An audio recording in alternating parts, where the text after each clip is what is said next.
Hello, it's so good to have you here once again. Today I want to take you into a story that can completely change the way you face your fears, your doubts, and even those decisions that seem impossible to make. It's one of those narratives that at first glance may seem distant, but it holds a powerful secret for your practical life. Imagine living in a time when everything around you is falling apart. The voices of hope are drowned out by the noise of oppression. What once was abundance is now scarcity. What once was security is now fear. And it is in this very setting that a simple man, with a heart full of questions, becomes the central figure in an encounter that will transform not only his life, but the destiny of an entire nation. But what makes this story so fascinating is not only the change in circumstances, but the way God chooses to act. He does not appear in the midst of a grand spectacle, nor does he reveal himself in a scene of overwhelming glory. He manifests himself in the ordinary, in the silence of a hidden task in a place where no one would have imagined. And it is precisely there that the life of that man takes an unexpected turn. This is the story of someone who deep inside saw himself as too small, too incapable, even too fragile. And perhaps that is exactly why it speaks so strongly to us today. Because how many times do we also feel this way? Small before our problems, incapable before our responsibilities, insecure before the future. What happens next reveals that God does not need perfect circumstances. Perhaps Gideon was chosen because he was dependent on God, for God does not usually use the self-sufficient. He acts when he finds hearts willing to trust. Today you are going to discover how a seemingly simple scene, with an unusual gesture, turned into a divine sign that has crossed centuries and continues to teach us about faith, courage, and surrender. Stay with me until the end, because every detail of this story has a direct impact on your life. The hills of Israel, which once echoed with harvest songs and the laughter of families gathered together, were now marked by the silence of fear. The fields lay devastated, the crops destroyed before they could ripen, and the barns remained nearly empty. Whenever the Israelites tried to sow, a cruel enemy would appear to steal everything. The Midianites were not just warriors. They were like a plague that devoured everything in its path. They came in multitudes like swarms of locusts, bringing their camels and weapons, plundering without pity. With each new invasion, the people's hope faded a little more. Men hid in caves, families lived in fear of being discovered, and even the whispers of prayer seemed weaker. The nation chosen by God, called to be a light among the peoples, now found itself in darkness, enslaved not only by the strength of their enemies, but also by their own disobedience. For they had turned away from the Lord, trading his living covenant for the idols of surrounding nations. It is in this setting of pain and humiliation that we meet a man named Gideon. He does not appear on a throne, nor at the head of an army. On the contrary, the first time we see him, he is hiding. Gideon works in silence, threshing wheat inside a winepress. The winepress was a place meant for crushing grapes, not for separating wheat. But he had to take refuge there, hiding from the Midianites to try and secure a little food for his family. Each strike against the wheat was also a vent of frustration, a muffled cry against the oppression that seemed endless. What was stirring in Gideon's heart at that moment? Perhaps a whirlwind of feelings, fear, insecurity, anger, and even doubts about where God was in the midst of such suffering. After all, how could he reconcile the memory of promises made to their fathers, of deliverance and prosperity, with the reality of a people shriveled by fear? This tension was not only national, it was deeply personal. Gideon did not see himself as a hero nor as a leader. He was only a farmer trying to survive. And yet, it is in this detail that the story begins to take on meaning. God was not looking for someone who thought himself great, but for someone who could learn to depend completely on him. The oppression of the Midianites, with all the pain it brought, also served to reveal Israel's need to return to the Lord. Many times, the greatest crises act as mirrors, showing us where our trust truly lies. When everything seems to collapse, we realize how small our own strength is, and how desperately we need something greater than ourselves. The Israelites cried out to the Lord in their anguish, and God in his mercy answered. He would raise up a deliverer, but this deliverer would not come from a palace, nor emerge from a powerful lineage. He would come from a hidden winepress, where an ordinary man tried to protect a handful of wheat. This choice already teaches us something profound.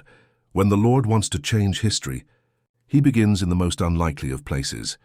And here lies a lesson that spans the centuries. Oppression is never the final chapter in the story of God's people. No matter how much the enemies seem to dominate, no matter how much fear tries to suffocate, the Lord always has a plan to restore, to lift up, and to transform. That scene of darkness would not be permanent. It was about to be illuminated by a divine calling. And we might ask ourselves, how many times do we also feel like we are in a winepress? Hiding, just trying to survive, afraid that the forces around us will rob us of the little we have. How many times do we think there is no way out? That oppression, whether from problems, worries, or circumstances, will last forever. It is precisely in those moments that God often appears, not to destroy every problem immediately, but to remind us that victory does not depend on the size of the enemy, but on the power of his presence.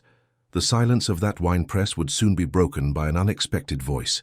And Gideon's life, until then marked by fear and insecurity, would begin to be transformed into a living testimony that God does not abandon his people. But before that encounter happened, we need to hold on to the image. The wheat threshed in haste, the human heart full of doubts, and a nation steeped in pain and humiliation. From this contrast between weakness and promise would emerge one of the most extraordinary stories in the Bible. The people were under oppression, but heaven was already preparing a deliverer. What no one imagined was that this deliverer saw himself as far too small for any mission. But it is exactly there that God loves to act. The sun had already set behind the hills, and twilight was spreading across the silent fields of Israel. Inside an improvised winepress, Gideon moved quickly, trying to thresh wheat before the night forced him to stop. The winepress was not the proper place for such work, but the constant threat of the Midianites forced him to labor in hiding. Each strike against the stalks was heavy with insecurity. If he were discovered, he would lose not only the wheat, but perhaps his very life. He was not a man of prominence. He belonged to the tribe of Manasseh, considered small and of little influence in Israel. Within that tribe, his family held no power or wealth. Yet the house of Joash, his father, was remembered for its courage and integrity, values that endured even in times of apostasy and oppression. It was in this simple environment of firm principles that Gideon grew up. But in that moment, all he felt was fear. Fear of the enemy, fear of the future, fear of not having the strength to provide for his own. Suddenly, something changed around him. It was not the noise of camels or the shout of raiders.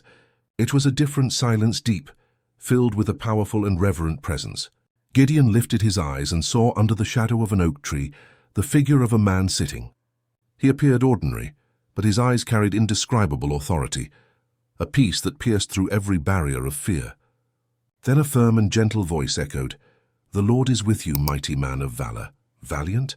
Gideon could hardly believe what he heard. He hiding in the winepress, afraid like everyone else, being called valiant? The word felt like a cruel irony in the face of his reality. His mind quickly filled with memories and questions. If the Lord was with Israel, why was so much suffering allowed? Where were the miracles of the past? The sea that parted, the manna that fell from heaven, the promised land conquered by their fathers. Now there was only oppression, misery, and silence. With a heavy heart he replied, "Ah, my Lord, if the Lord is with us, why has all this happened to us? Where are the wonders that our fathers told us about? But now the Lord has forsaken us and given us into the hands of the Midianites." That question echoes through the centuries. How many times do we also feel this way? If God loves me, why am I going through so much loss? If he is powerful, why does he seem not to intervene? Gideon's outcry was not cold unbelief, but the wounded cry of a heart struggling to reconcile life with God's promises. The response, however, did not come in the form of explanation, but of mission. "Go in this your strength, and you will save Israel out of the hand of the Midianites. Have I not sent you?" Gideon's silence was broken by his own disbelief. Deliver Israel? Him? With what resources, with what authority, with what army? Trembling, he voiced his deepest insecurity. "Ah, Lord, how can I save Israel? My clan is the weakest in Manasseh, and I am the least in my father's house." But the voice did not retreat. On the contrary, it came with even greater firmness. "Surely I will be with you, and you shall strike the Midianites as one man." The calling did not depend on Gideon's position, nor on his family's strength, but on the presence of God. Gideon did not see himself as valiant, but the Lord saw him as a chosen instrument. Even so, fear did not vanish immediately. Gideon asked for a sign, something to confirm that this was not a product of his imagination. Quickly, he prepared a young goat and unleavened bread and brought them before the visitor. The angel instructed, "Place them on this rock and pour out the broth." With trembling hands, Gideon obeyed. At once, the angel extended the staff in his hand and touched the offering. Fire sprang up from the rock, consuming everything before his eyes. The blaze lit the night, and Gideon's heart pounded in awe and fear. Then he understood. Before him was not just a heavenly messenger, but the very angel of the Lord, the Son of God before his incarnation, the divine deliverer who had guided Israel throughout its history. Overcome with dread, he exclaimed, "Alas, O Lord God, for I have seen the angel of the Lord face to face." The fear of death gripped him, but the gentle voice brought comfort. "Peace be with you. Do not fear, you shall not die." Tears streamed down Gideon's face. In the midst of fear, he found an unexpected revelation. Peace is not the absence of problems, but the presence of Christ.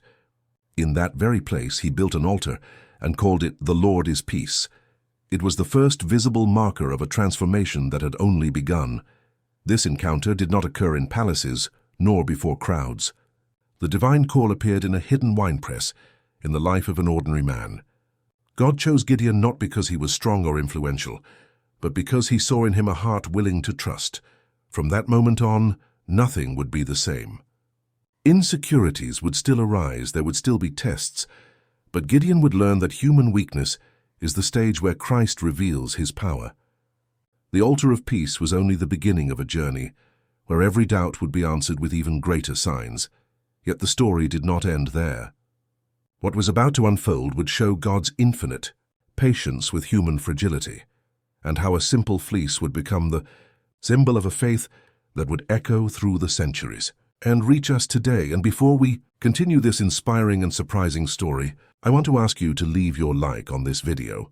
That way YouTube will understand this is valuable content and will deliver it to more people whose lives will be impacted just like yours and mine. Thank you for clicking like. The night stretched over the camp, but within Gideon there was a storm that gave him no rest. He had seen the fire consume the offering before his eyes. He had built an altar to the God of peace and heard the voice of the very Son of God assuring him that he would be with him. All of this should have been enough. And yet in his heart, the weight of the mission felt unbearable.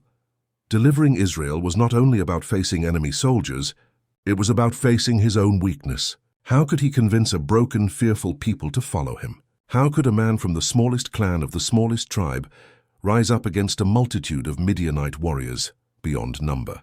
Gideon felt like dust in the face of a storm. Fear whispered that he could not resist. Faith told him that God had spoken. Between these two voices, he felt divided. It was then that a bold thought was born in his mind. Gideon looked at something simple, ordinary, a piece of fleece. In that soft texture, he thought of a way to receive yet another confirmation, not out of lack of faith, but because his heart cried out for assurance. With humility, he lifted his eyes to the starry sky and prayed, "Lord, if you have truly chosen me to deliver Israel, I ask you for a sign. Tomorrow let the dew fall only on this fleece, while the ground around it remains dry. Then I will know it is your voice calling me." Gideon placed the fleece on the threshing floor among the stones and dust. The night advanced slowly. Perhaps he tried to sleep, but anxiety gave him no rest. His spirit burned with expectation. At dawn, he ran to the place. The golden light of the sun began to break over the horizon as he reached out and touched the fleece. It was soaked. Water dripped between his fingers, and when he wrung it out, he filled an entire bowl. Around it, the ground was dry, not a drop to be seen. It was the exact sign he had asked for. God had answered. But instead of silencing all doubts, another voice echoed in his mind. What if it was just coincidence? What if fleece naturally holds more moisture than soil? Gideon took a deep breath, trying to reason with himself, but his heart still trembled. Then, with the fear of being too bold, he approached the Lord again in prayer. "Lord, do not be angry with me. Allow me to ask just once more. Let it now be the opposite. Let the fleece remain dry while the ground all around is covered with dew." This second request was even more unlikely. If the fleece had a natural tendency to retain moisture, now it would have to remain completely dry, while the field around it was drenched. Gideon knew he was testing the limits, but his spirit still longed for confirmation. The next morning, the scene lay before him like a picture painted by God himself. The stones, the earth, and the plants shimmered, covered with sparkling drops. The dew glistened like diamonds under the morning light, but when he reached for the fleece, it was light and dry. Not a single drop dampened it. The impossible had happened. The answer was as clear as the morning sun. At that moment, Gideon fell into deep silence. There was no longer any room for doubt.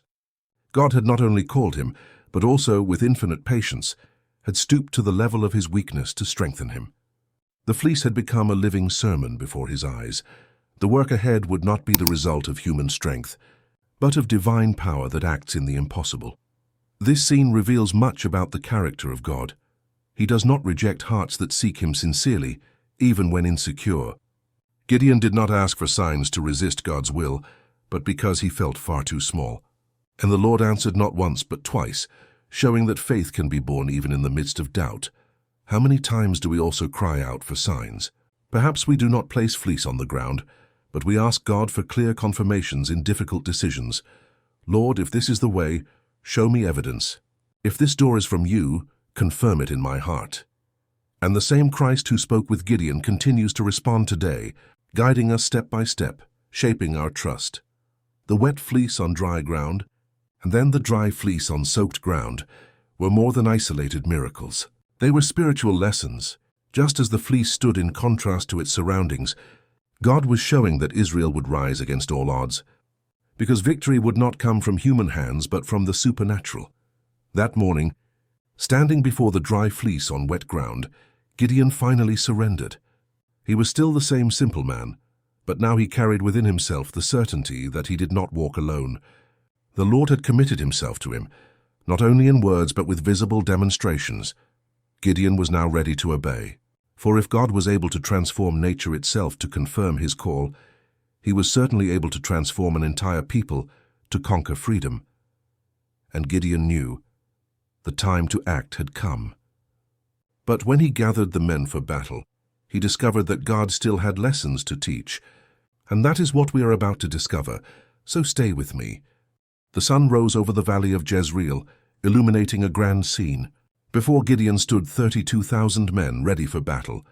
The number might impress human eyes, but not against the multitude of Midianites that covered the valley like a raging sea. The enemy was as numerous as locusts, with camels beyond counting. Logic said, the more soldiers, the better. But Gideon had already learned that human logic does not dictate God's way, for since the sign of the fleece, something inside him had changed. The doubts that once consumed him, the fears that bound him, had lost their grip. Gideon was no longer the man torn between faith and insecurity. Now he trusted fully. The same God who made the fleece soaked while the ground was dry, and then kept it dry while the ground was drenched, was faithful to deliver Israel. The heart that once wavered was now firm. It was in this spirit that Gideon received the divine order. The people with you are too many for me to give the Midianites into their hands, lest Israel boast against me, saying, my own hand has saved me. Gideon did not tremble. He gathered the soldiers and firmly announced, whoever is fearful and afraid, let him turn back and depart. The scene was shocking. 22,000 men turned back and went home. Only 10,000 remained. For any other leader, this would have been devastating. But Gideon remained at peace. His gaze was no longer fixed on the size of the army, but on the God who had promised, surely I will be with you. But the Lord was not finished. There are still too many. Bring them down to the water, and there I will test them. The soldiers approached the river. Gideon watched as each one drank. The majority knelt and plunged their faces directly into the stream, heedless of their surroundings. Only 300 cupped water to their mouths with their hands, alert and watchful. And it was of them that God said, with these 300 men I will save Israel. The army that already seemed small was reduced to its bare minimum. Gideon now had 300 against hundreds of thousands. Yet, unlike before, he did not waver, for his trust was no longer in numbers. Each time he saw a soldier walking away, his mind returned to the sign of the fleece. The same God who controlled the dew would control the battle. Picture the scene. As evening fell, the Midianite camp roared like a living hive, with torches burning and voices echoing across the valley. Around Gideon stood only 300 simple men, without sophisticated weapons, without military resources. Yet in their hearts pulsed a certainty. The Lord of hosts was present. The transformation was clear. The man who once trembled in the winepress now walked with steady steps among his chosen warriors. His confidence was not in himself, but in God. Gideon was no longer a slave to fear. He was a witness that the Lord fulfills what he promises. And here lies a great lesson for us. Many times God reduces our resources, strips away our human securities, not to destroy us, but to show us that victory does not come from our strength. The wet and dry fleece had already proved this. Now 300 against thousands would be the perfect stage for divine glory. How often do we also feel outnumbered by challenges? Perhaps you see yourself like Gideon, looking at the little you have in your hands and at the immensity of what you must face. But never forget, when God is by your side, the little becomes enough, and the impossible becomes reality. And I want to ask you something special, right here in the comments, which country and city you are watching from. Just as the 300 were counted and known, we also want to see from where God is raising people willing to trust Him all over the world. Your participation will show that we are not alone. We are an army spread across the globe, but united in the same faith. That morning, Gideon no longer needed signs. He knew that victory would come from above, that the God of peace marched before them. The reduction was not a reason for fear, but for certainty. The smaller the army, the greater the demonstration that the Lord would fight for Israel. What would come next would not just be another stage of the mission, but a moment that would test the full confidence of Gideon and his 300 men. The night was approaching, and with it the instant when God would show the world that victory belongs to Him alone. And how would this happen? Let us discover it now. The night enveloped the valley of Jezreel in tense silence. The wind blew against the tents, making the torches in the Midianite camp flicker like fiery stars on the horizon. There were thousands upon thousands of warriors, accompanied by camels that filled the valley like a living tide. To human eyes, it was an impossible scene to overcome. But Gideon no longer looked with human eyes. His heart was anchored in the certainty that the God who had called him would also sustain him. And the Lord, with tenderness, gave him one final encouragement. Gideon stealthily approached the enemy camp and heard a soldier recount a dream. A loaf of barley bread rolled into the camp and struck a tent, overturning it completely. His companion replied, "This is nothing less than the sword of Gideon, son of Joash. God has given the Midianites into his hands." The words of the enemies themselves confirmed what Gideon already knew. He returned and said with a firm voice, "Arise, for the Lord has given the Midianite camp into our hands." The strategy was simple and at the same time astonishing. No sharp swords or chariots of war. Each man received a trumpet, a clay jar, and a torch hidden inside it. To the world, these were fragile, useless tools. But in the hands of men of faith, they would become the weapons of an unforgettable victory. The 300 divided into 3 companies and surrounded the valley in complete silence. Gideon walked among them with steady steps. The fear that once imprisoned him was gone, and the 300 chosen by God stood calm, like solid rocks in the darkness.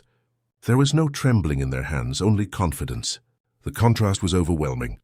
On one side, a multitude armed to the teeth, trusting in their own strength.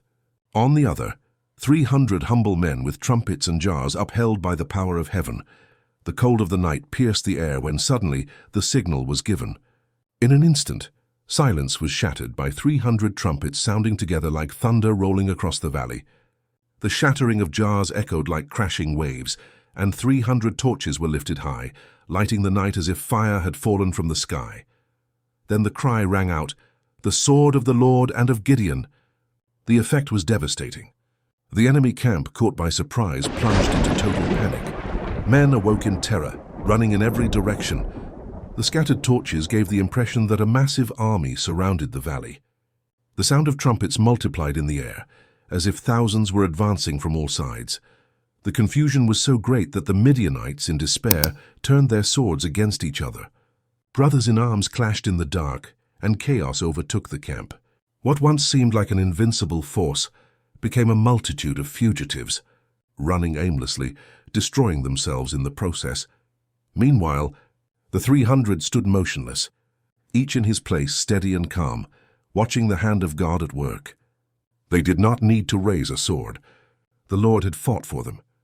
The contrast was staggering. On one side, the despair of the enemy. On the other, the serenity of the faithful. This scene shows that true victory does not depend on our strength, nor on the number of resources, but on the presence of the living God. The 300 were ordinary men, but they became extraordinary people, witnesses that when we trust in God, the impossible happens. Think for a moment. How many times have you felt outnumbered by challenges and problems? Perhaps your life seems like an unequal battle, like 300 against thousands. But the God who was with Gideon is the same who is with you today. He does not change. The same power that struck terror into the enemy can bring peace, courage, and victory into your heart. Gideon's victory was not only military, it was spiritual. It was a proclamation before Israel, before the enemies, and before the universe that God is faithful and mighty to save. And this truth still echoes today. It is not by human strength, but by the power of the Lord. And I want to invite you. If this message has spoken to your heart, subscribe now to this channel. Be part of this journey with us. Just as the 300 stood in obedience, you too can rise to testify that God is still at work. Share this video so that others may also find hope and courage. That night, the valley of Jezreel became the stage of something eternal. The sound of trumpets, the glow of torches, and the breaking of jars were not only signs of battle, but marks of divine intervention. Gideon, who once hid in the winepress, was now the leader of a free people, an instrument in the hands of the Almighty. And here is the final lesson. When we trust in God, the size of the enemy does not matter, nor the strength of the opposition. The Lord transforms weakness into strength, the unlikely into heroes, and battles into victories that echo through generations. That night, the valley of Jezreel bore witness that true strength is not in numbers, nor in human potential, but in the God who turns the weak into strong and the improbable into heroes. Gideon, who once hid in the winepress, was now an instrument of the Almighty to deliver an entire nation, and that same truth still echoes today. When we trust, the impossible becomes reality. The journey of Gideon is one of the most extraordinary in the Bible because it shows the transformation of an ordinary man into a powerful instrument in the hands of God. It all began with an oppressed people, then with an unexpected call in the winepress, followed by the sign of the fleece, the radical reduction of the army, and it culminated in a supernatural victory over the Midianites. Each stage of the story teaches us something precious. First, we see that oppression is not the end, but often the very setting where God prepares deliverance. Then we learn that the divine calling does not depend on status or prestige, but on hearts willing to obey. Next, the fleece teaches us that God understands our weaknesses and patiently strengthens us. In the reduced army, He shows us that victory is not in numbers but in His power. And finally, in the victory of the night lit by torches, we learn that when we obey, the impossible takes place. If we were to summarize Gideon's experience into a practical path, it shows us 5 steps that can transform anyone's life. Test, believe, trust, obey, and see results. Gideon tested the voice of God and found patience. He believed when he received clear confirmations. He trusted when he accepted the reduction of the army. He obeyed even when everything seemed insane. And at last he saw results so great they marked the history of a nation. This same cycle is for us today. Perhaps you are at the stage of only testing, asking for signs because you feel small. Or maybe you already believe but still need to trust fully. It could be that God is calling you to obey in something that makes no human sense. Wherever you are along this path, the promise is the same. When we trust in God, the impossible happens. The life of Gideon reminds us that it does not matter if we are few, if we have little, or if the world says it will not work. The Lord transforms the weak into strong, the unlikely into leaders, and impossible situations into victories that echo through generations. And I want to ask you, if this message has touched your heart, like this video, subscribe to this channel, and share it with someone who needs hope. Just as Gideon and his 300 became instruments to bless Israel, you too can be an instrument to bless lives today. May your story, like Gideon's, be living proof that when we trust in God, He turns the impossible into reality. A big embrace and see you in the next video.